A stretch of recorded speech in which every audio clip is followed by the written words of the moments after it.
Cut ചെയ്ത മറ്റൊരു ഭാഗത്ത് കാട്ടിലൂടെ സോറോയും വിശ്വസുന്ദരി പെണ്ണും അവർ രണ്ടുപേരും ഉഷാറായിട്ട് ചാടി ഓടുകയാണ്. അവരുടെ തൊട്ടു പിന്നാലെ ഒരു വട്ടം നിഞ്ച കൂട്ടങ്ങൾ.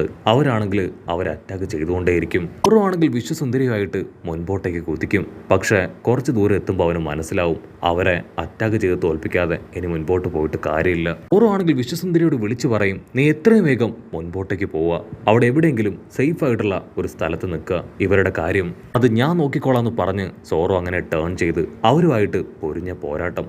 നിഞ്ചാസ് ആണെങ്കിൽ അവരുടെ കയ്യിലുള്ള ഷൂരിംഗൻസും കത്തികളും അതെല്ലാം തന്നെ സോറോയ്ക്ക് നേരെ അറഞ്ചം പുറഞ്ചം വലിച്ചെറിയാണ്. സോറോ അതിൽ നിന്നെല്ലാം രക്ഷപ്പെട്ട് അവരെ ആഞ്ഞു വെട്ടും. അതിൽ കുറച്ച് നിഞ്ചാസ് ആണെങ്കിൽ നമ്മുടെ വിശ്വസുന്ദരി അവളെ ഫോളോ ചെയ്ത് അവളുടെ പിന്നാലെ പോവാണ്. സോറോയ്ക്ക് പിടികിട്ടും ഇവിടെ നിന്ന് ഫൈറ്റ് ചെയ്ത ഒക്കെയുള്ള നിഞ്ചാസ് അവർ തീർച്ചയായിട്ടും വിശ്വസുന്ദരിയുടെ കഥ കഴിക്കും. സോ എത്രയും വേഗം അവളെ രക്ഷിക്കണമെന്ന് പറഞ്ഞ് അവരുടെ പിന്നാലെ ഓടുകയാണ്. വിശ്വസുന്ദരി ആണെങ്കിൽ നല്ല സ്പീഡിൽ ഓടി വന്ന് ദൂരത്തായിട്ട് കണ്ട ഒരു വീടിന്റെ ഡോർ തുറന്ന് അതിന്റെ അകത്ത് കയറി അങ്ങനെ ഒളിച്ചിരിക്കുകയാണ്.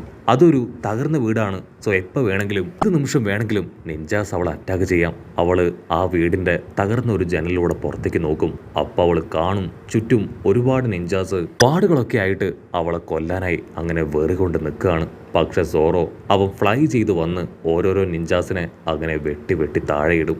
അപ്പൊ ഞൊട്ടിയിടയിൽ ആ ഫ്യുജിൻ വില്ലൻ അവനാണെങ്കിൽ ഇപ്പൊ സോറോയുടെ അടുത്തേക്ക് വന്ന് അറഞ്ചം പുറഞ്ചം അവനെ ആഞ്ഞു വെട്ടും. സോറോ ആണെങ്കിൽ ഇടി ശബ്ദം ഉണ്ടാക്കി അവനെ വെട്ടിത്തിരിപ്പിച്ച് ഒരു ഭാഗത്തേക്ക് കൊണ്ടുപോവാണ്. അവൻ ദേഷ്യപ്പെട്ട് പറയും, നിനക്കെത്ര ധൈര്യം ഉണ്ടെങ്കിൽ ഞങ്ങളുടെ ഒറോച്ചിയെ വെല്ലുവിളിക്കും, അദ്ദേഹത്തെ തോൽപ്പിക്കാൻ നിന്നെയെന്നല്ല ആരെയും ഞങ്ങൾ അനുവദിക്കില്ല എന്ന് പറയും. സോറോ ആണെങ്കിൽ അവനത് പറഞ്ഞു തീരേണ്ട താമസം അവനെ ആഞ്ഞു വെട്ടി കൊന്നുകളയും. വിശ്വസുന്ദരി ആണെങ്കിൽ ഇപ്പൊ സോറോയുടെ അടുത്തേക്ക് ഓടി എത്തുകയാണ്. ഐ എം സോറി, ഞാൻ കാരണമാണ് ഇതൊക്കെ സംഭവിച്ചത്. സോറോ ആണെങ്കിൽ അതിന് മറുപടി പറയാതെ അങ്ങനെ ഇരിക്കുകയാണ്. അവന്റെ കൺസേൺ എങ്ങനെയെങ്കിലും വിശ്വസുന്ദരിയെ സേഫായി അവളുടെ ബ്രദറിന്റെ അടുത്തേക്ക് എത്തിക്കുക എന്നത് മാത്രമാണ്. കാരണം വിശ്വസുന്ദരി ഈ നാടിന്റെ തന്നെ ഒരു ക്വീനാണ്. സോറോ ആണെങ്കിൽ അല്പനേരം ആ കാര്യങ്ങളൊക്കെ ചിന്തിച്ച് ഇപ്പൊ അവളോട് പറയും, ആ വലിയ യുദ്ധം അത് നടക്കുന്നതിന് മുൻപ് എനിക്ക് എങ്ങനെയെങ്കിലും നഷ്ടപ്പെട്ടു പോയ എൻ്റെ സ്ക്വാഡ് തിരികെ പിടിച്ചേ പറ്റൂ. അതിനവള് പറയും, ടെൻഷൻ ആവേണ്ട കാര്യമില്ല, തീർച്ചയായിട്ടും എനിക്കിതിൽ നിന്നെ സഹായിക്കാനായിട്ട് പറ്റും. ആ ഒരു വലിയ ബ്രിഡ്ജ് അവൻ ഓരോയ്ക്കാണെങ്കിൽ അത് കേട്ട് ഭയങ്കര ആശ്വാസം. ഒരുപാട് ഫൈറ്റ് ചെയ്തുകൊണ്ട് തന്നെ അവൻ തളർന്ന് അങ്ങനെ കിടക്കുകയാണ്. വിശ്വസുന്ദരിയാണെങ്കിൽ ഒരു സെക്കൻഡ് ചിരിപ്പെണ്ണിനെ കുറിച്ച് ആലോചിക്കും. അവളുടെ തൊട്ട് മുൻപിൽ വെച്ചാണ് അവളുടെ പപ്പയെ ആ ഒരു ഒറോച്ചി അവൻ ഷൂട്ട് ചെയ്ത് കൊന്നത്. സോ ഈ സമയത്ത് അവളെ ആശ്വസിപ്പിക്കാനായിട്ട് അവൾക്ക് കഴിയുന്നില്ല. അതിന് സോറോ അവളോട് പറയും, നീ വിഷമിക്കേണ്ട ആവശ്യമില്ല, എൻ്റെ ഫ്രണ്ട്സ് അവളോടൊപ്പം ഉണ്ട്, അവൾക്ക് യാതൊന്നും സംഭവിക്കില്ല. ഒറോച്ചിയെ ഒരു കാരണവശാലും ഞാൻ വെറുതെ വിടില്ല. എൻ്റെ മുൻപിൽ വെച്ച് അല്ല, ഞങ്ങളുടെ മുൻപിൽ വെച്ചാണ് അവൻ ആ ചിരിക്കൂട്ടനെ ഇല്ലാതാക്കിയത്, അതുപോലെ തന്നെ അവനെ ഞാൻ ഇല്ലാതാക്കുമെന്ന് പറഞ്ഞ് സോറോ ആണെങ്കിൽ പല്ല് കട്ടിക്കുകയാണ്. വിശ്വസുന്ദരി ആണെങ്കിൽ ഒറോച്ചി അവളുടെ ക്യാസ്റ്റിൽ തകർത്തതും അവളുടെ പപ്പയും അമ്മയും ഒക്കെ ഇല്ലാതാക്കിയതും അതൊക്കെ ആലോചിച്ച് പൊട്ടിക്കരയും. അതേസമയം ഇവിടെ ഒറോച്ചി ആണെങ്കിൽ ആ സോൾജിയറിനോട് ചൂടാവുകയാണ്. നീ ഒറ്റ ഒരുത്തം കാരണമാണ് ആ ഒരു സോറോ കള്ളൻ അവൻ ഇവിടുന്ന് രക്ഷപ്പെട്ടു പോയത്. അതിനാ സോൾജിയർ പറയും, അവൻ രക്ഷപ്പെട്ടു പോയതിൽ നിങ്ങൾ വിഷമിക്കേണ്ട ആവശ്യമില്ല, അവന് പകരമായിട്ട് മറ്റൊരാളെ എനിക്ക് കിട്ടിക്കഴിഞ്ഞു. ആ ട്രഫാർഗറിലോ അവൻ ഞങ്ങളുടെ കയ്യിൽ പിടിപെട്ട് കഴിഞ്ഞു. ആക്ച്വലി 2 ടീമാണ് ഇവിടേക്ക് വന്നത്, ഒന്ന് ട്രഫാർഗറിലോയുടെ ടീമും മറ്റൊന്ന് ലൂഫിയുടെ ടീമും. ലൂഫി അവനെ ഓൾറെഡി അറസ്റ്റ് ചെയ്ത് ആ വുഡോൺ ജയിലിലേക്ക് കൊണ്ടുപോയി. ഇപ്പൊ ലോയെയും നമ്മുടെ കയ്യിൽ കിട്ടിയിരിക്കുകയാണ്. അവനെ ഞങ്ങൾ അറഞ്ചം പുറഞ്ചും തല്ലി ഇപ്പോൾ ഒരു വഴിയാക്കിയിരിക്കുകയാണെന്ന് പറയും. മാത്രമല്ല ഇപ്പോൾ നമ്മുടെ സിറ്റി മുഴുവൻ സേഫാണ്. നിഞ്ചാസ് എല്ലാം സിറ്റിയുടെ സെക്യൂരിറ്റി അത് ഉറപ്പുവരുത്തി കഴിഞ്ഞു. ഇനിയൊന്നും നമുക്ക് പേടിക്കാനായിട്ടില്ല. അപ്പോൾ അവിടുന്ന് അങ്ങനെ സീൻ കട്ട് ചെയ്ത് സാഞ്ചിയാൻ ടീം അവരാണെങ്കിൽ ഒരു നോട്ടീസ് ബോർഡ് കണ്ട് ഞെട്ടുകയാണ്. നോട്ടീസ് ബോർഡിൽ അവരുടെ എല്ലാവരുടെയും ഫോട്ടോ പതിപ്പിച്ചിരിക്കുകയാണ്. ലൂഫിയാൻ ടീമിന്റെ, ലോയാൻ ടീമിന്റെ, അവരെ സപ്പോർട്ട് ചെയ്യുന്നവരുടെ അങ്ങനെ എല്ലാവരുടെയും ഫോട്ടോ പതിപ്പിച്ച് അവരെക്കുറിച്ചുള്ള ഇൻഫർമേഷൻ അത് ഒറോച്ചിയെ അറിയിക്കാനായിട്ട് ഒരു നിർദ്ദേശം അത് കൊടുത്തിരിക്കുകയാണ്. നമ്മുടെ ആൾക്കാർക്കാണെങ്കിൽ എന്ത് ചെയ്യണമെന്ന് അറിയില്ല. ഓൾറെഡി അവിടെ മുഴുവൻ ഇപ്പൊ അവരെക്കുറിച്ചുള്ള സീക്രട്ട് സ്പ്രെഡായി. മറ്റൊരു ഭാഗത്ത് ആ വില്ലന്മാർ അടച്ചു വെച്ചിരിക്കുന്ന ഗ്രാമത്തിലുള്ള ആളുകളെ അവരെയാണെങ്കിൽ ഇപ്പോഴും അവർ ഓപ്പൺ ചെയ്ത് വിടാനായിട്ട് തയ്യാറായില്ല. ആണെങ്കിൽ ദേഷ്യപ്പെട്ട് ശബ്ദം ഉണ്ടാക്കി ആ സെല്ല് തുറക്കാനായിട്ട് പറയും. പക്ഷേ സോൾജിയേഴ്സ് ആണെങ്കിൽ അതിന് തയ്യാറാവാതെ മാറി നിൽക്കും. ഇവിടെ സോറോയും ടീമും ആണെങ്കിൽ റൂഫ് ടോപ്പിൽ കയറിയിരുന്ന് എങ്ങനെയെങ്കിലും ആ ജനങ്ങളെ രക്ഷിക്കണമെന്ന് പറയും. അതേസമയം അതിന്റെ ഒരു ഭാഗത്താണെങ്കിൽ ഒരുപാട് ബാരലുകളൊക്കെ ക്രിയേറ്റ് ചെയ്ത് ആ ഫയർ ഫെസ്റ്റിവൽ അത് ആഘോഷിക്കാനുള്ള തയ്യാറെടുപ്പിലാണ്. ആ ഉണ്ടപ്പെണ്ണാണെങ്കിൽ ഒരു സെക്കൻഡ് ഫയർ ഫെസ്റ്റിവലിന്റെ രംഗങ്ങൾ അതങ്ങനെ ആലോചിക്കുകയാണ്. കട്ട് ചെയ്താ ഇവിടെ ലൂഫിയെ കാണിക്കും. അവനാണെങ്കിൽ ഒരുപാട് വേദനയിൽ അങ്ങനെ പൊളയാണ്.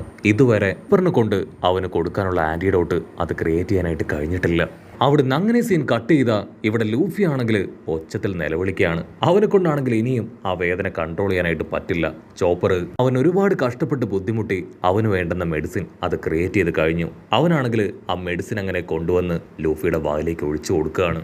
മെഡിസിൻ കഴിച്ച് ഇപ്പോൾ ലൂഫിയുടെ ആ ഒരു വേദന അത് കുറേശ്ശെ കുറയാനായിട്ട് ആരംഭിക്കും. പക്ഷെ അടുത്ത നിമിഷം അവൻ്റെ വയറ്റിൽ നിന്ന് ഉകാര ശബ്ദവും ഒച്ചയും വിളിയൊക്കെ പുറത്തേക്ക് വരികയാണ്. ചോപ്പറിനാണെങ്കിൽ അതെന്തിനുള്ള വിളിയാണെന്ന് മനസ്സിലാവും. കാരണം നമ്മുടെ ചെക്കൻ അവൻ ഫുഡ് കഴിച്ചിട്ട് ഒരുപാട് സമയമായി. അവന് സഹിക്കാൻ കഴിയാത്ത ഒരേ ഒരു കാര്യം അത് വിശപ്പാണ്. സോ എത്രയും വേഗം അവന് ഫുഡ് കൊടുത്തിട്ടില്ല എങ്കിൽ അവൻ ഇവിടം തലകീഴായി മറിക്കും. മറ്റു പെണ്ണാണെങ്കിൽ സ്നേഹത്തോടു കൂടെ അവൻ്റെ അടുത്തേക്ക് ഒന്ന് ചോദിക്കും, എന്തുപറ്റി, നിനക്ക് എന്തെങ്കിലും കുഴപ്പമുണ്ടോ?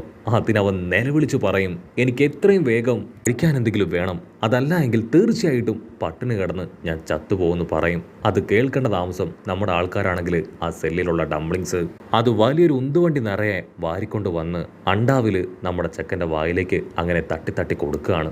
വയലറ്റിനാണെങ്കിൽ ഭയങ്കര അത്ഭുതം. ഒരു മനുഷ്യനെ കൊണ്ട് ഇങ്ങനെയൊക്കെ ഭക്ഷണം കഴിക്കാൻ കഴിയുമെന്ന് ചിന്തിച്ച് അവൾ അങ്ങനെ വണ്ടടിച്ച് നിൽക്കുകയാണ്. ഇവിടെ ലൂഫി ആണെങ്കിൽ വീണ്ടും വീണ്ടും ഡംപ്ലിങ്സ് കഴിക്കും. അവിടെ റൂൾ ചെയ്യാൻ ആരും തന്നെ ഇല്ല. സോ അവരുടെ ഇഷ്ടത്തിന് എന്ത് വേണമെങ്കിലും അവർക്ക് അവിടെ ചെയ്യാം.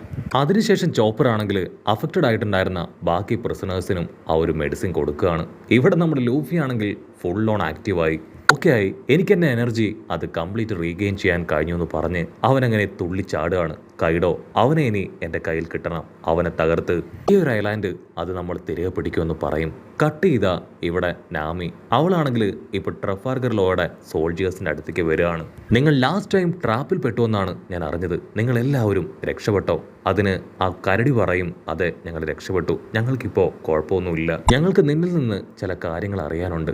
അവസാനമായിട്ട് ആ ചിരിക്കുട്ടൻ ഈ ഒരു നോട്ടീസിലുള്ള സിമ്പലിൽ 2 അടയാളങ്ങളിട്ട് കാണിച്ചു. അതിൻ്റെ അർത്ഥം എന്താണെന്ന് എനിക്കറിയില്ല. അത് ജനങ്ങൾക്ക് മാത്രമേ എന്താണെന്ന് പറയാൻ കഴിയൂ. എന്തോ ഒരു വളരെ ഇമ്പോർട്ടൻ്റ് ആയിട്ടുള്ള മെസ്സേജാണ് ചിരിക്കുട്ടൻ കമ്മ്യൂണിക്കേറ്റ് ചെയ്യാൻ ശ്രമിച്ചത്. സോ എത്രയും വേഗം അതെന്താണെന്ന് അറിയണം. നാമയാണെങ്കിൽ അത് വാങ്ങിച്ച് കയ്യിൽ വെക്കും. കുഴപ്പമൊന്നുമില്ല, ഞാനിത് കിന്നിനെ കാണിച്ച് ഈ ഇൻഫർമേഷൻ അതെന്താണെന്ന് ഡീകോഡ് ചെയ്യാന്ന് പറഞ്ഞ് അവൾ അവിടുന്ന് കടന്നു പോവാണ്. അടുത്ത നിമിഷം കരടിക്കുട്ടൻ അവനാണെങ്കിൽ നിലവിളിച്ച് കരയാനായിട്ട് തുടങ്ങും. അപ്പോൾ അവിടുന്ന് അങ്ങനെ കട്ട് ചെയ്ത് ഒരു ഫ്ലാഷ് ബാക്ക് കാണിക്കും. ഫ്ലാഷ് ബാക്കിൽ ലോയാണെങ്കിൽ അവൻ്റെ അസിസ്റ്റൻസിനെ അവരെ രക്ഷപ്പെടുത്താനായിട്ട് ആ സെല്ലിലേക്ക് വന്നിരിക്കുകയാണ്. അടുത്ത നിമിഷം കാട് വില്ലൻ ബേസിൽ അവനാണെങ്കിൽ ഇപ്പോൾ ലോയുടെ അസിസ്റ്റൻസിൻ്റെ ലൈഫ് അത് അവൻ്റെ ബോഡിയിലേക്ക് എടുക്കും. അതിനുശേഷം അവൻ്റെ തന്നെ കൈവെട്ടി ഡെമോൺസ്ട്രേഷൻ കാണിച്ചു കൊടുക്കുകയാണ്. അവന് നന്നായിട്ട് അറിയാം ലോയ്ക്ക് നല്ല പവർ ഉണ്ടെന്ന്. സോ ബേസിലാണെങ്കിൽ കാഷ്വലായിട്ട് ചിരിക്കും, നിനക്ക് അസിസ്റ്റൻസിനെ എല്ലാവരെയും ജീവനോടുകൂടെ വേണമെങ്കിൽ എന്നെ ഒന്നും ചെയ്യാൻ പാടില്ല. അതുപോലെ തന്നെ ഞാൻ പറയുന്ന അനുസരിച്ച് നീ കീഴടങ്ങണം. വേറെ വഴിയില്ലാതെ ലോയാണെങ്കിൽ അവൻ്റെ മുൻപിൽ കീഴടങ്ങും. അവൻ്റെ കയ്യിൽ ഹാൻഡ് കഫൊക്കെ ഇടിയിപ്പിച്ച് ഇപ്പോൾ ആ സെല്ലിലേക്ക് കൊണ്ടുവരികയാണ്. കരടിക്കൂട്ടനാണെങ്കിൽ അവസ്ഥ കണ്ട് തകർന്ന ഹൃദയത്തോടു കൂടെ അവനോട് ക്ഷമ പറയാണ്. അതിന് ലോ അവനെ ആശ്വസിപ്പിച്ച് അവിടുന്ന് കടന്നു പോകും. ലോയാണെങ്കിൽ അവസാനമായിട്ട് അവൻ്റെ അസിസ്റ്റൻസിനോട് പറയും, ഒരു കാരണവശാലും ഞാനിവിടെ പെട്ടുപോയ കാര്യം ലോഫിയും ടീമും അറിയാൻ പാടില്ല. ഇവിടെയാണെങ്കിൽ അതെന്താണെന്ന് ചോദിക്കും. അതിന് ലോ അവൻ ദേഷ്യപ്പെട്ട് അവിടുന്ന് കടന്നു പോവാണ്.